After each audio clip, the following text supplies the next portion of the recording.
कि हमारी पार्टनरशिप वाकई में हिट है। फ्रेंड्स, आज मैंने और प्रधानमंत्री प्रचंड जी ने भविष्य में अपनी पार्टनरशिप को सुपर हिट बनाने के लिए बहुत से महत्वपूर्ण निर्णय लिए हैं।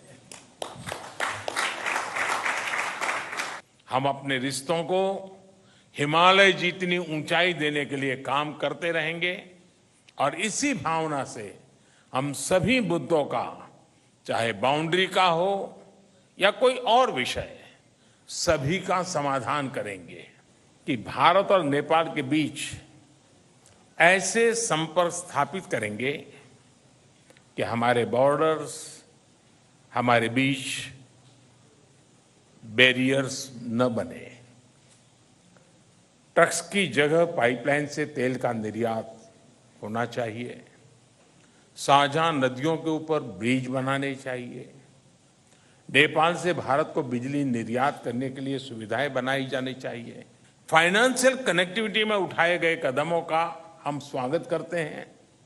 इसका लाभ हजारों विद्यार्थी, लाखों टूरिस्ट और तीर्थयात्रियों के साथ साथ मेडिकल ट्रीटमेंट के लिए भारत आए मरीजों को भी मिलेगा।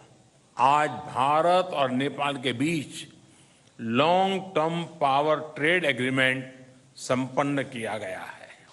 इसके अंतर्गत हमने आने वाले 10 वर्षों में नेपाल से 10,000 मेगावाट बिजली आयात करने का लक्ष्य रखा है। चितवन और झापा में नए स्टोरेज टर्मिनल भी लगाए जाएंगे।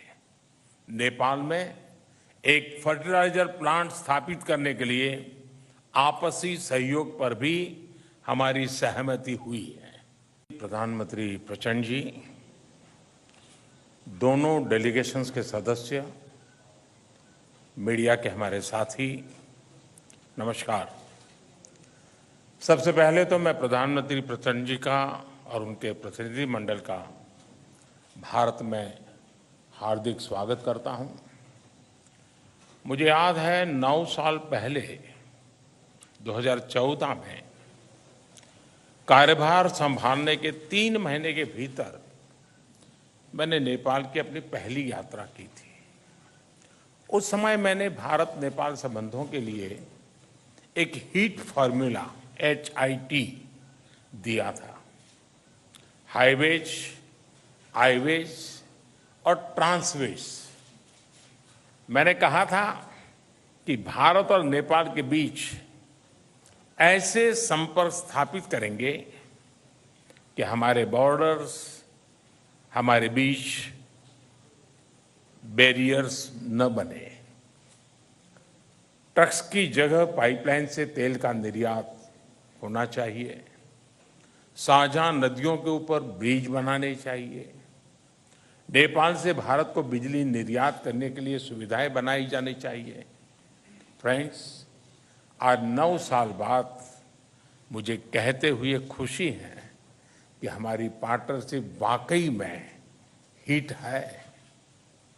पिछले 9 सालों में हमने अनेक क्षेत्रों में कई उपलब्धियां हासिल की हैं।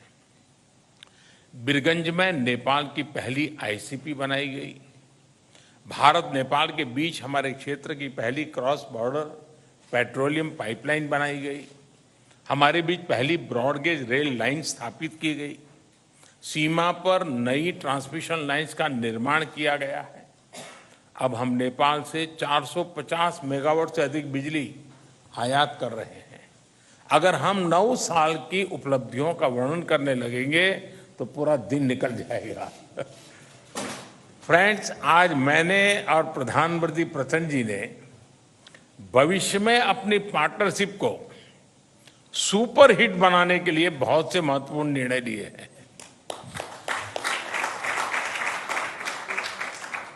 आज ट्रांजिट एग्रीमेंट संपन्न किया गया है।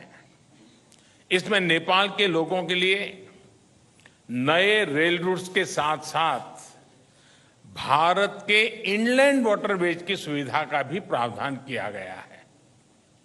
हमने नए रेल लिंक स्थापित कर फिजिकल कनेक्टिविटी को बढ़ाने का निर्णय लिया। साथ साथ भारतीय रेल संस्थानों में नेपाल के रेल कर्मियों को प्रशिक्षण प्रदान करने का भी निर्णय लिया गया है। नेपाल के सुदूर पश्चिमी क्षेत्र से कनेक्टिविटी को बढ़ावा देने के लिए सिरसा और झूलाघाट में 2 और पुल बनाए जाएंगे। क्रॉस बॉर्डर डिजिटल पेमेंट के लिए उसके माध्यम से फाइनेंशियल कनेक्टिविटी में उठाए गए कदमों का हम स्वागत करते हैं। इसका लाभ हजारों विद्यार्थी, लाखों टूरिस्ट और तीर्थयात्रियों के साथ साथ मेडिकल ट्रीटमेंट के लिए भारत आए मरीजों को भी मिलेगा। 3 आईसीपी के निर्माण से आर्थिक कनेक्टिविटी सुदृढ़ होगी। पिछले साल हमने पावर सेक्टर में सहयोग के लिए एक लैंडमार्क विजन डॉक्यूमेंट अपनाया था। इसको आगे बढ़ाते हुए आज भारत और नेपाल के बीच long term power trade agreement संपन्न किया गया है। इसके अंतर्गत हमने आने वाले 10 वर्षों में नेपाल से 10,000 मेगावाट बिजली आयात करने का लक्ष्य रखा है।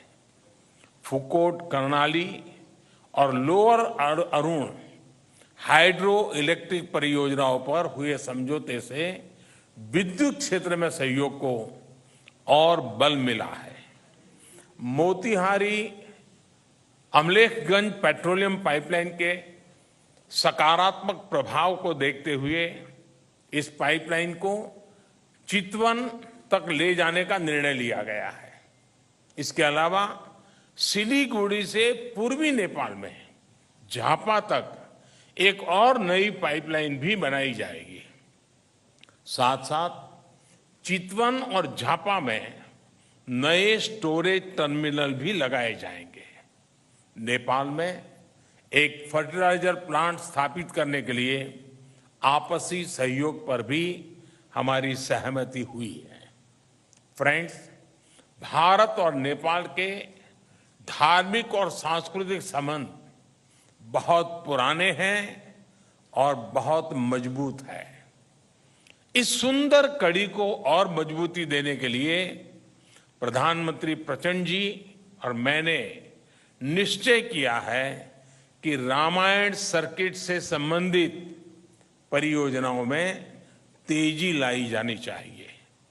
हम अपने रिश्तों को हिमालय जितनी ऊंचाई देने के लिए काम करते रहेंगे और इसी भावना से हम सभी मुद्दों का, चाहे बाउंड्री का हो या कोई और विषय, सभी का समाधान करेंगे। एक्सेलेंसी प्रधानमंत्री प्रचंड जी, आप कल इंदौर और धार्मिक शहर उज्जैन की यात्रा करेंगे। मुझे विश्वास है कि आपकी उज्जैन यात्रा ऊर्जामयी होगी और पशुपतिनाथ से महाकालेश्वर की इस यात्रा में आपको आध्यात्मिक अनुभूति भी होगी। बहुत बहुत धन्यवाद।